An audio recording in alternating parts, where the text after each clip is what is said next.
And Well, okay. where do we want to go next with this forgiveness worksheet process? As I said, I think this is day 6 that we've had this conversation, and we're up to step 5 now, I think. Yeah, we're on step 5. We're on step 5. And yeah, hey, man, we're almost halfway through. That. It'll only take another 6 days. I know you mentioned that. Your 6 days, it really seems like just a few. It's been such a wonderful journey. To start off today, my notes tell me about every goal I set creates stress. And I think we left off there. And right. if I'm remembering correctly, that we have to have some stress for every goal, or we wouldn't accomplish anything. And if you could just bring that around to the bad side of stress, so I could have a clarification on that, please. Well, actually, I'll bring it around to the good side of stress. Without stress, you're dead. Okay. Without stress, all behavior is based in stress. Without stress, let's say the stress of thirst, you wouldn't drink, you'd dehydrate, and you blow away. If you sat on the tack and you didn't have the stress of wanting your butt to be comfortable, you'd sit on the tack till you probably got an infection. The infection would spread throughout the body, and one would die. Stress is an absolute requirement. You don't want a stress-free life. You don't want to live in a stress-free world. And there's no such thing as an environment that stresses us. What creates stress is the goals that we hold. And that's why so many people can be in a given circumstance, and because of the goals they hold, the perceptual constructs of their minds are so different that you can't even imagine they were at the same event. Go into a courtroom and listen to 6 different people testify about an accident, and you wonder if any 2 were at the same accident. There's the guy who has a prejudice against women drivers, and he swears when he saw the accident happen that there was a red light and this woman drove through it and smashed into this other guy. And the fact is, the actuality is that it was the guy who drove through the red light. The woman was perfectly in the right. But his brain, with his prejudice, twists his perception and shows him that, that's the problem, that's the problem, that's the problem. And everybody's reality is unique and different. Now, a really good line to write down, and this is a quote I'll invite everybody to look up in the New Testament. Again, this isn't about religion. Here's Yeshua, the master psychologist now. We're not listening to physicists now, we're listening to psychologists. And he says this: sufficient for the day are the evils thereof.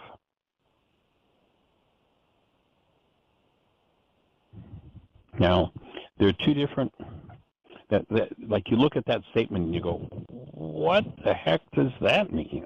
That doesn't make any sense if you get it through the Greek translation of those words. But if you go back to the Aramaic, what Yeshua is saying is, if you want all the resources available in your mind to be at peak performance for everything that you face and have to do, then you don't want any more stress than leads you to do behaviors that you can complete today, sufficient for the day. And the word evil there is another archery term. Oftentimes the Aramaic idea of sin comes through the Greek. Many people say, it means off the mark.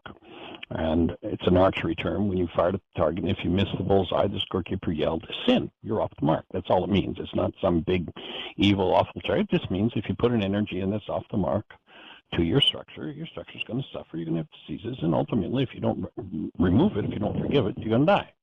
It's just, wages of sin is death. It's physiology. And understanding the fact that if you overload your mind with stress, your resources are not going to be available. In fact, your mind is going to collapse and you're going to be in trouble. Now, So in the same way the word sin is an archery term, so is the word evil there. And there are two different translations for the word evil in Aramaic. So the first one is, you miss the bullseye, that's sin. If you miss the target altogether, that's evil. Like you're totally off target. Like you're not even, near the target. That's evil. There's a second translation, however, of the word evil, and we talked about that in the Aramaicisms text, and that is it means unripe or incomplete. So I think Dale used the example of a banana. So if I have a green banana, in Aramaic, that banana is evil. It doesn't mean there's anything wrong with the banana, it's just not ripe. If the banana comes into this nice, lightly speckled form and, it's ripe, it's now ready to eat, but if I let it go beyond that and it turns brown and mushy, it's evil again. Mm-hmm. Nothing wrong with it. It's good compost. Actually, if you freeze it, it makes great ice cream, but it's evil. So what Yesh is saying when he says sufficient for the day are the evils thereof is if you load any more goals into your mind, each one creating a stress, that reach beyond the next waking period, you'll use so many resources in your mind that your mind will collapse and not be smart or useful. And you can use an analogy of a computer. We could say, sufficient for the day are the programs you have open on your computer. Now, if I open my computer and I open my word processor, I'm zipping right along. I can open my word processor on my email program. I'm zipping right along. I can open my CAD program. I'm zipping right along. I open my picture editing program, and all of a sudden things start to slow down. I want to take that picture and I want to turn it into a CAD, and I open my CAD program, and what happens? My computer collapses. All the resources are opened up by so many programs running. Sufficient for the day are the evils thereof. What he's saying in Aramaic is, if you load goals for tomorrow and the next day and the next day and the next day and the next day, you'll use so much of your resources up that you'll literally freeze. You won't even be able to take action. And the action you do take will be based in insufficiency because you don't have the resources to properly process and handle what's going on. He's telling people how to operate their minds. This is psychology that, the psychological world doesn't even have a clue about. They talk about stress is the bad guy. Stress is, no, there's nothing wrong. Stress is your best friend. You could not live without it. But, like anything else, if you overload it, things crash. It's not going to work. This is the genius of Yeshua from 2,000 years ago, and it hasn't even been discovered yet. They think this was about, there are a lot of people think it was some old fogies in the desert that didn't know what they were talking about, or other people think it's about religion. Rather than, here's where we live. You want your life to work? Understand that if you put goals into your mind for tomorrow, you're wasting resources, and you do too much of that, and your life gets into trouble. That was a wonderful explanation. So easy to really relate with that, with our current computers, and I can certainly resonate it. That's an issue I have to deal with, for sure. 80 to 90% of people who end up in medical doctors' offices, their complaint is stress, and they don't even know they're doing it to themselves because nobody's ever taught them how they create stress. I've gone and I've listened to, I've researched, listened to some of the best stress experts in the world. I have never found one who can tell me what it is that causes stress. What causes stress? Set a goal. You set a goal. You call the mind through resonance into activity. If your goal resonates things based in hostility or fear, then you're going to block rock. You're going to close the gateway that lets human life and love into your form. You're going to create goals based on raw materials, based on intentions that are either negative or destructive. And the mind's in trouble. So if you have Rock'n'Sat, then love is present. The only intentions you can access through the frontal lobes of your brain with Rock'n'Sat are those that are based in love. Those based in fear and hostility are blocked. intentions are the raw material of goals. We talked about this before. They used to say, still do, the road to hell is paved with good intentions. You can have all the intentions you want in the world, all the wonderful intentions, but if you never commit to them, frame them, and set them as goals, then they don't do anything. They're useless. Mm-hmm. And so intentions from the frontal lobes of the brain are the raw material of goals. If your goals are based in Rachma, in love, then your perception is going to be based in love, and that's how you're going to get the highest and best evidence out of your mind. Now, that's a psychology that the world could use today, but it's unknown. And, if Yeshua sat in most churches and listened to what they said, they'd say, that's all Greek to me, because it's gone off into some realm of, what do we got, 32,000 sects of Christianity? Mm-hmm. Point one of them out that can tell me how they understand that Yeshua is teaching how to manage your mind and your stresses. I've never seen it or heard of it. It's all Greek. So, understanding that, then you realize why the pivot point on this worksheet is in step 3, where you identify your goal. That's the pivot point. That's the key, because that's what causes the mind to generate literally the perceptual construct that we think we see with our eyes, but is really just generated by our brain and seen in our brain. We see nothing with our eyes. Our eyes just receive information, and based on what that information resonates and the goal's active, the mind literally generates the world we see. And it takes about something like 7/10 thousandths of a second. The mind's always that something, I think that was the number that the scientists came up with, 7/10 thousandths of a second behind what actually happened in the world. And, if you're 7/10 thousandths of a second behind what actually happened, you're obviously living in the past. Yeshua would say to you, let the dead bury the dead, the blind lead the blind. Cancel the goal, and here's where step 5, now that we've identified the goal, now that we've got love present, cancel the goal, especially where there is hostility or fear at the root of the perceptual output of the mind, and that perception collapses in on itself. And when it collapses in on itself, it creates, we could almost imagine, it creates a pathway into the unconscious part of the mind. It opens a gateway to the unconscious. It opens the veil of the temple. We get to drop in the unconscious part of the mind and bring that which a moment ago was unconscious forward in the presence of active present love.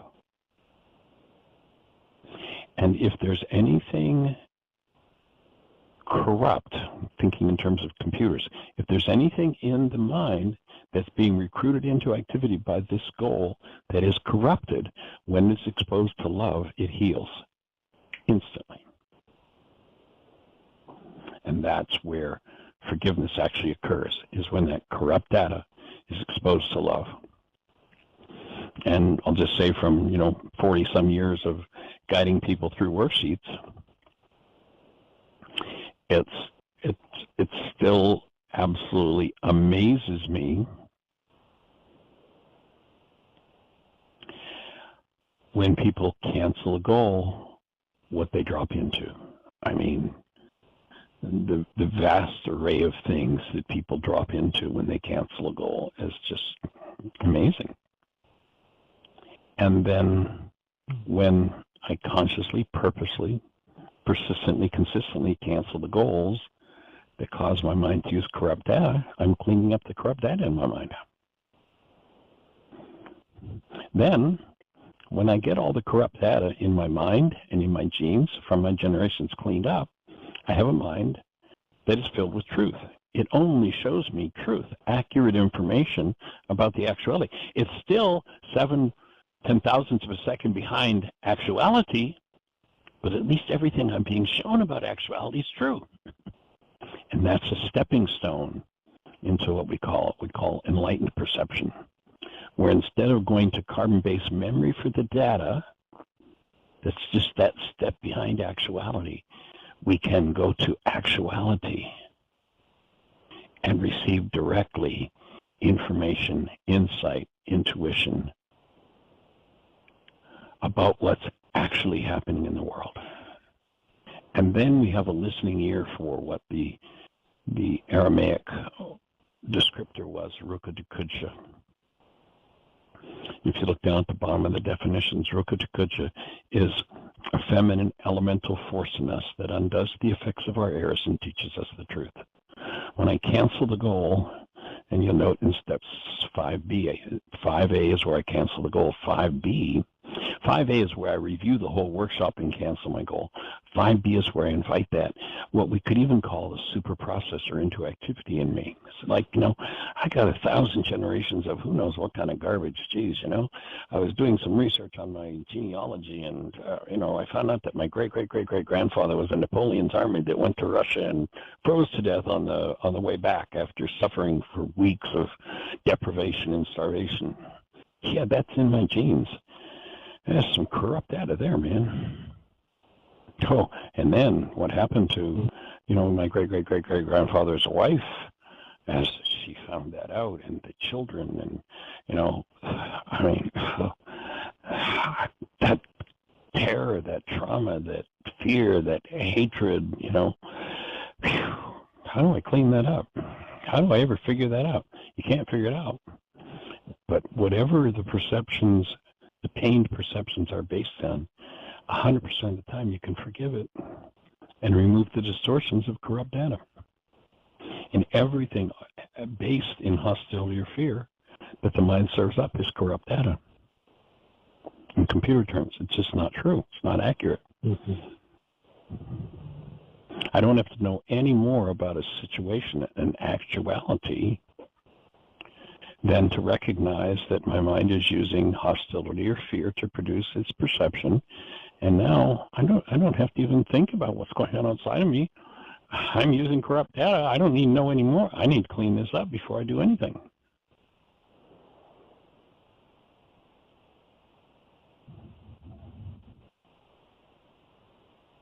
And when we clean that up, yes, and when becoming more and more clear. But when we clean that up, we're now cleaning up just the present, not just last year. This is all the way back. Exactly. Mm-hmm. You'll watch people and you'll have memories of things that you have no way of knowing ever happened in your bloodline. And I've seen enough situations where someone had that sort of thing occur and they were able to go back and speak to someone who was there, who knew, and their perception, their recall, what surfaced in them, what they dropped into was accurate. And I've watched for decades now as people do one pivotal worksheet in their lives and everything changes. Now, sometimes they might have to do 77 times 70 worksheets to get to that one pivotal one. When that one's done, bang, everything shifts. Mm-hmm. I was just going to ask you, and you answered that point. It's not going to very likely be in the first few one does. It's going to be down the line a bit when that pivotal one comes. Well, what you remind me of, back about 15 years ago, I was approached by a man who was a fundamentalist preacher, and he was asking if he could use a page from the Kabor. He was looking for permission to use a page from the Kabor's manuscript for a cover of a book that he was writing. And he had been I don't remember how long now, this is years ago, but for many years he'd been a preacher, and he had a breakdown. And his breakdown was so profound that, like, his favorite thing was the Bible. And for a year, could not even pick it up. He could not look at it. He could not read it. He was just in trauma. And after about a year, he was able to pick it up and start reading again. And the way he said it to me, when he was asking, he's writing a book for preachers, the way he said it to me is, when I picked the book up again, all it spoke to me about was love. Everything I'd done all the decades before meant nothing. All I could see was this book is about love. This is about how to be restored to love. It's like, yep, that's it. But, if you don't have the eyes to see and the ears to hear, it doesn't make any sense. And if the eyes and ears we have are based in hostility and fear, rage and guilt and grief and pain and drama and trauma and blame, then we'll pick up that book and we'll see guilt and blame and fear and drama and trauma and have somebody to rage at. And not because the book's got anything to do with that. It's because the content that we bring to the book. We don't read the book, we read the content of our minds. And so until the mind is back on track, when they asked Yeshua what's most important in the law, and the word law is not the rule of a superior, as the Greeks would have us believe. The word law means the way it works. So you're talking about being human. How does it work? What's most important to make it work? He says you've got to have Rahma when you think of the Creator. When your mind forms a perceptual construct about the Creator, if it comes from love, hey, you're on track. When the mind forms a perceptual construct about your neighbor, then if love is the active presence, fuel for your mind, then you'll have an accurate perception of your neighbor. If love is the active energy in you, when you think of self, then you're going to start to experience yourself as love, as who you are. And then he says, upon this hangs the law and all the prophets. In other words, you can't pick that book up and read one true word if you don't have active present love in your mind. People read it, and why are there 32,000 different sects reading that book? Because everybody's reading a different book. Everybody's reading what their mind projects into the words. They're not reading the words until you get that condition that he gave, Rahma, for the Creator, for neighbor, for self. It wasn't love God, love neighbor as yourself. If there's any problem in the world, it's that most people are loving God and their neighbor as themselves, and most people have been trained that they're broken and live in self-hate, self-degradation, self-deprecation. So they are, quote unquote, loving their neighbors as themselves in that sense. But once you get that condition as the prime directive, which is what he said it was, then you get to read the book truly. And all of a sudden it's like a whole different, one of my favorite examples of that is, we hear all the time people say, when somebody gets vicious, people say, well, even Moses said an eye for an eye and a tooth for a tooth. Even Moses said that was okay. It's like, well, that is one way, that's his one construct around that idea of an eye for an eye and a tooth for a tooth.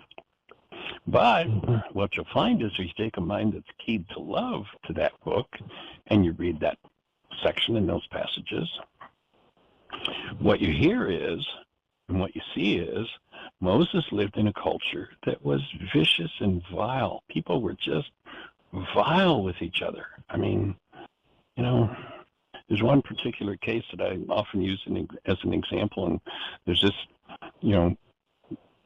son of a leader of a tribe of non-Jews that meets this Jewish girl who's the son of one of the tribal leaders, and they get playing footsie together, and oh my God, So the son goes to the father and says, of the girl, and says, well, I truly, dearly love your daughter, and I'll marry her, and I'll do anything you want to make up for this because I had sex with your daughter.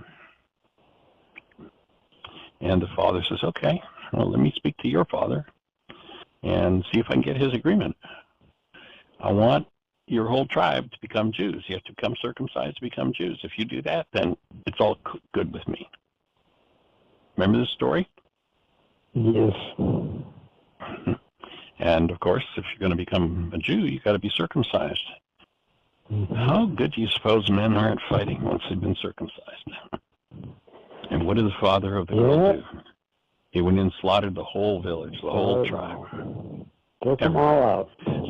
So Moses was saying, okay, guys, if you got to take vengeance, The most you can do is what they did to you.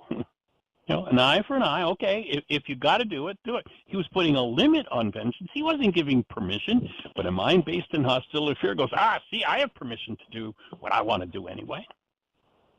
And that's the way it is with most of the teachings that are there. You listen to people whose language is based in hostility or fear, and they find justification for everything they want to do. Because they're not reading the book, they're reading the perceptual constructs in their minds that they put into the book. And that's why Yeshua said, here's the principle upon which understanding that book properly hangs. It is Rachma, for the Creator, for neighbor, for self. It all hangs on that. If you don't have that, you're reading your own book, you got your own religion, you're going off doing your own thing. That's why we don't have a religion here. We just have tools. Nothing to believe. Don't believe a word I say. Here, take the tools, watch what happens. The tools work, your life will change. It's not about some kind of dogma or doctrine. It's just here. You'll start living as a human being. What a beautiful If you watch thought. that movie, if you watch that film, you'll see so many cases where you can just say, oh my God, if you had just canceled that goal. Oh my, like all the way through the film, you can just see it's goal after goal after goal, driving people's lives. No human life there. Desire, longing, especially sexual longing.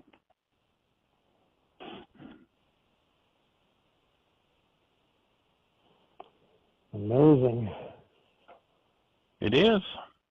Mm-hmm. And you can't squeeze that out of the Greek. I don't care how hard you squeeze. You just can't squeeze it out of there. It's not going to happen. There's so many, the word Rachma, there is no such concept. There is no idea, no word that even comes close to representing in English, in Latin, or in Greek, the word Rachma. There's no such concept. And when you realize what Yeshua said, the importance of that is the whole of the scriptures, and your life resides on that. Well, if we don't have even a concept of it, how are we going to get there?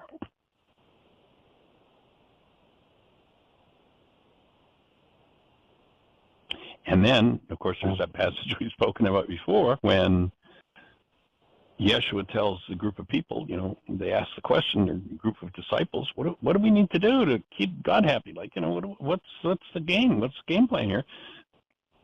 And he tells them, and half of his audience turned in disgust, said too hard a saying, and they left and never came back. You want me to go into my own mind, body, generations, hate, fear, rage, guilt, grief, take responsibility for it and forgive it? Too hard a saying. I'm out of here. And then Yeshua turns to Peter and says, hey, you guys going to leave too? It's a question of the ages. And most people are kind of in the mindset, well, I got $5 in 5 minutes. Tell me everything you know. And by the way, make sure it sounds like what I already think is true. I like the disclaimer. Yeah. If it weren't so sad, if it weren't that all of the suffering in the world today, and I'm talking about the people who are starving in different places in the world, the war, the murder, the divorce, the conflict, the families breakups, all of that is a result of one single thing, and that is people do not know how or are unwilling to forgive what's in their structures. And the word forgive there means remove, not let off the hook. That's been the greatest con job ever done, to turn forgiveness into, of course it's your fault I have this pain, and I'll be big about it. I'll forgive you. I'll let you off the hook for what's going on inside of me. Of course, I can let you and everybody else in the world off the hook for what's going on inside of me. It's done nothing to change what's going on inside of me. I'm not one step closer to Brahma. I'm not one step closer to living as a human being.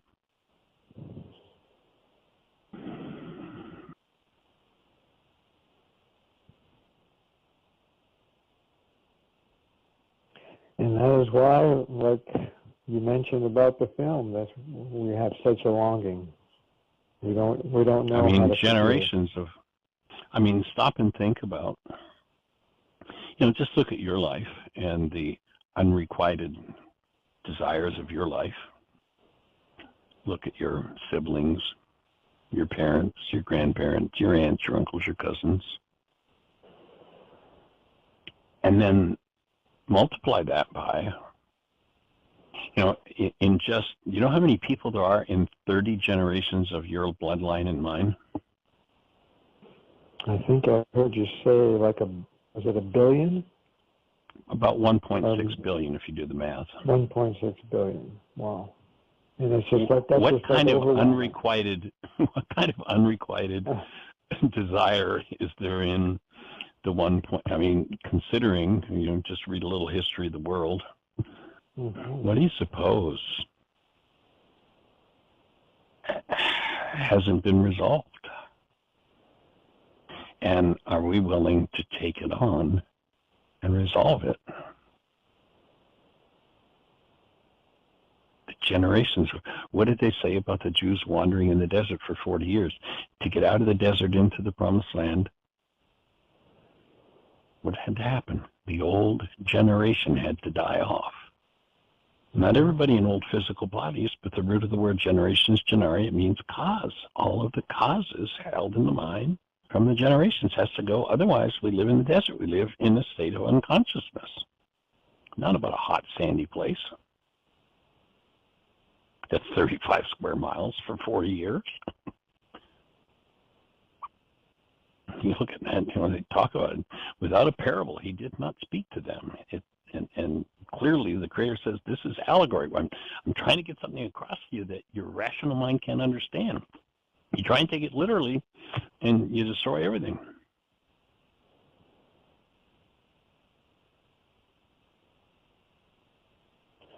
$1.6 billion people. Unresolved desires. Unresolved. How many thousands of years? Well, here's the beauty of it, though. You see, there's a super processor in you that when you're aware of her, will go to work with you and for you. And to the degree that you're willing to process through it, can move mountains in an instant. That would be a lot quicker than it would take me to count 1.6 billion. That's right. You got it. It's just amazing when we think about it. We don't want to think too hard. Yeah, just think about a simple situation where somebody who was conceived, and before they were born, father died. And the people around, the family around, and the neighbors around watched this young man grow. And what did they say about him? God, he stands just like his father. God, that expression, see that expression on his face? That's just what his dad used to do. Wow, do you see that rage? That's the rage his father had. How did that happen? The self that's based in all of that, Yeshua said it had to die for us to live.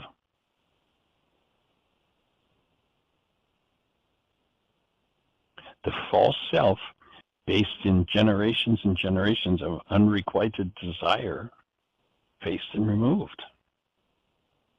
And the self that flows from that, the false projected self from the past, the self that is perceived, has to be dissolved. That's what this work is about. That ultimately is what this work is about. We're asking people to develop the skill and the willingness and the ability to literally reach into their own cellular structure and remove the neuropeptides, the molecules of thought that produce the chemistry in their cells, and by so doing, remove the cause of their diseases as well.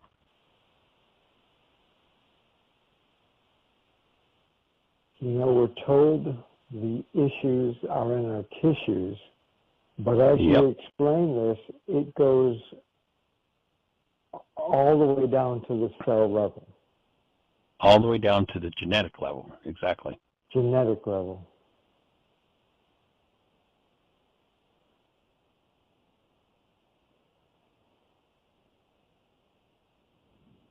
Ultimately, that's what needs to be faced. And So developing the sensibility and sensitivity to be in that level of awareness. And the number one drug in our culture that keeps people out of that is busyness. Several years ago, Jeannie and I spoke at a maximum security prison in Ionia, Michigan. It's a prison that's in a former Civil War camp, and they actually gather all of the worst problem prisoners from the whole state of Michigan and take them to that prison in Ionia. The average person's sentence is 25 years to life. We went in and spoke there and did a forgiveness workshop and got a fabulous response and a whole lot of excitement. There were two people. Actually, one of them is the psychologist that sometimes does the show when Jeannie's not available, or does the switchboard while I speak and Jeannie's not available. Michelle Pache. She and another teacher from Lansing followed us speaking there, and they did a series, and they were preparing. What we had set up was for them to do a Laws of Living intensive for the people who were part of that support group. And there was a requirement. The tradition has always been with Laws of Living in the prison system that if people weren't responsible, they wouldn't do the work. So they had to pay for Laws of Living. But in this particular situation, people are there for 25 years to life. They might get 25 cents an hour if they go work. Slavery's legal in the prison systems of America, so they might get 25 cents an hour if they go work in the commissary for a couple hours or something. But otherwise, these guys, it was a men's prison, these guys are locked in their cells 23 out of 24 hours a day, 7 days a week. Wow. And the requirement, since, nobody's got any money, but they have to invest in it to get value from it, the requirement was that they had to do 5 worksheets a day through the preliminary 8 weeks. The excuse of every man who wanted to do the Laws of Living course, what the excuse was as to why they didn't have the 5 worksheets a day while they were locked in their cells 23 out of 24 hours, 7 days a week? Was it they were too busy. Excuse that, they were too busy. That the average person would have. Too busy, yeah. Mm-hmm. Including. Now, I know that's never happened for you or me, but. We have to rethink busyness, don't we, as a people? Mm-hmm. Yeah. I have to rethink that. No, we all do. That is amazing. So back to your thoughts on changing the genetics at the cell level. I want to ask this. I'm not quite sure I got it straight in my mind, but we hear of, we used to hear that our genes dictate our future, and we now know that that is not true. Correct. We have the term epigenetics, where we have a lot of influences on what we can do in our lives to direct our future health. So right. Would this work be considered epigenetics? My take would be it would be considered epigenetic and genetic. And genetic. I just had this, when you were explaining this a few moments ago, I just had that realization. That's another wow.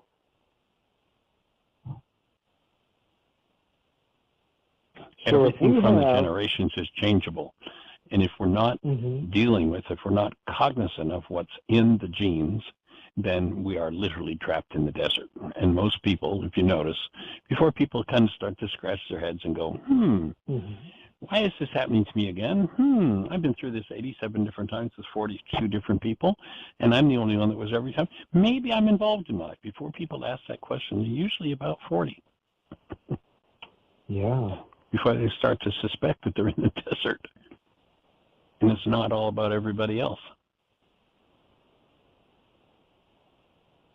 And then if you can help people to build the brain cells, there's an old saying, you can lead a horse to water, but you can't make them drink. But you can make them thirsty. You can build the brain cells so that people see the possible. To me, that's why we're doing this radio show.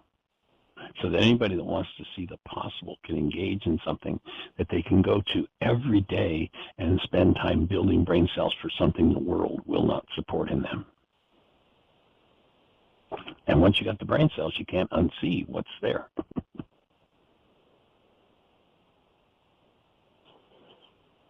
Wow. And this work can and will, from what I'm hearing, it will turn genes on or off depending on what is needed. Correct. What is forgiven, and that if we're stuck in a physical problem, then this work we do this work in our minds, and we're going to change that gene. Well, and ultimately, the thing that turns genes on and off is our thoughts.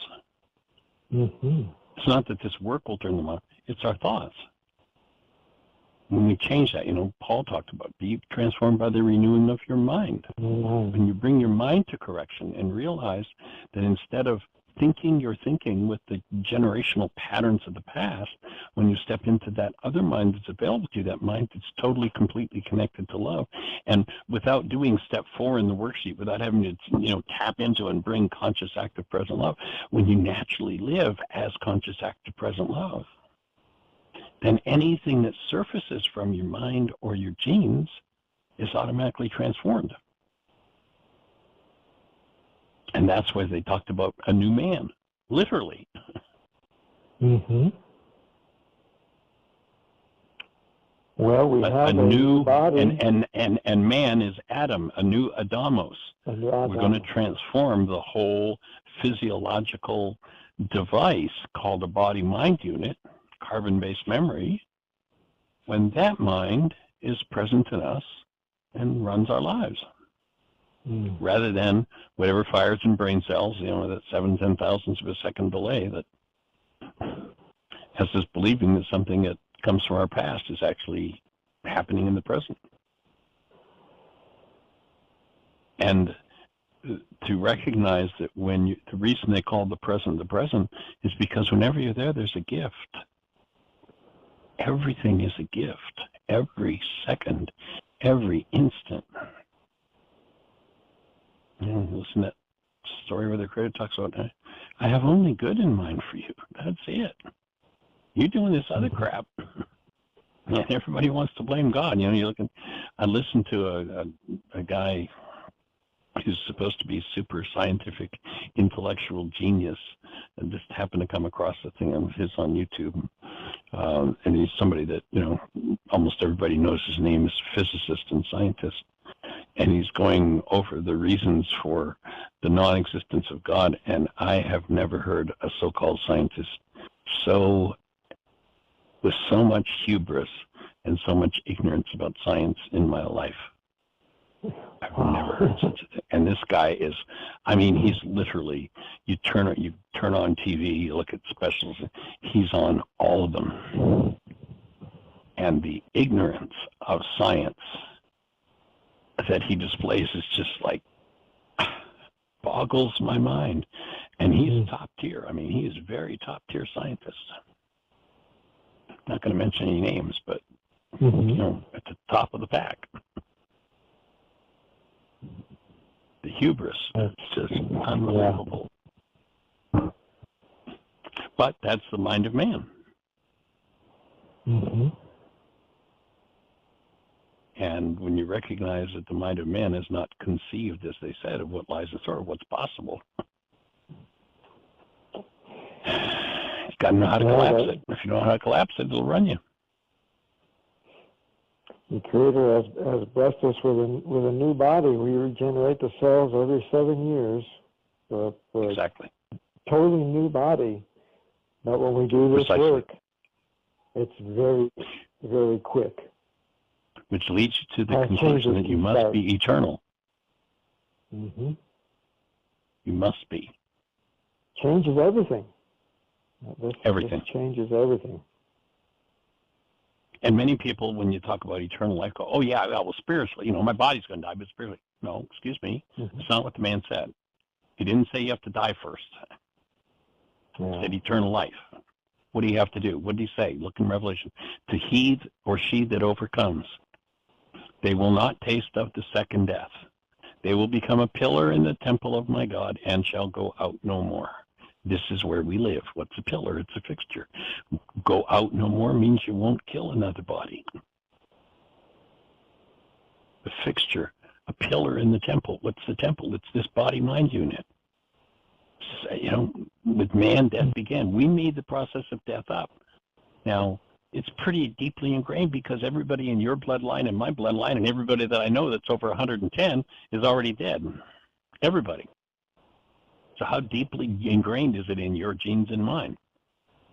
Join me in making a commitment to work through it and create support for working through all of that so that we actually together step into eternal life. That's my invitation to everybody that's listening. Actual, literal, physiological, permanent, eternal life. That's what we're here for. Now, of course, the trickster mind, the mind of man, will come up and say, yeah, that's it, I'm immortal. You got to watch your words. Yeshua says the power of life and death is in your words. People say, yeah, I'm immortal. What does the word immortal break down to? I'm mortal. Mortal. That thought will kill you. You don't want to be immortal. Mm-hmm. Immortal is focusing on what you don't want, and that's what the whole mind of man has done, is focused on what we don't want, and has a very, very poor track record at focusing on what we do. Oh, yeah, I want a wonderful relationship in my life. I don't want a person who will ever yell at me or scream at me or do this or do that, and all the things that people don't want, and they wonder why they get them as creators. Speak to the kid. Don't you ever talk to me like that again. What would instruction with a great deal of emotion just went into a child's mind when the father says, don't you ever talk to me like that again? A very direct command goes into the child's mind. Talk to me like that again, because the word don't doesn't mean anything in that equation. If I say don't think about the color of your car, what resonates in brain cells? The color of your car. The color of the car. Don't talk to me like that resonates what in the child's mind? Talk to me like that. And what's the parent just modeled for the child, speaking exactly the way that they don't want the child to ever speak to them. And then they wonder why it happens. They wonder why it comes to bite them in the butt with their own children. Forgiveness is the missing piece and the reason for all trauma and suffering in the world. If we had that, and people engage in it, we would process through all of that. And the whole world would be fed and housed and cared for, and families would live as human beings. Cultures would live as human beings. Weapons would disappear. We wouldn't need them. But for that one tool. I'm sure you know also that there's several groups across the world that are working and actually some are in operation. And I just have to think back now and wonder how many of them have this information. Say that again. Tell me what you're referring to there again. Several groups across the earth that are, I'm trying to think of the term, that they're starting communities that are moving towards living in cooperation with one another and not fighting each other, and no need for weapons, and coming together for community well-being. And that's what you're in right there. in Yeah. Theodosia. That's what you're in right there. You won't find a weapon on that property. Yeah. That's exactly the vision for Heartland. That's what it was bought for, and that's been the vision from day one. It's to create a space where the work can be done so that people can understand at depth what needs to be worked through and work through it. And we're coming down to where the phone's going to just cut us off in a few seconds, but we won't do the outro, just continue with the conversation. But that's been the whole vision from day one, from the first day of Heartland, was to do exactly that, create a community based in the Heartland. Mm-hmm. Beautiful. Beautiful. So step 5, A and B, all about forgiveness.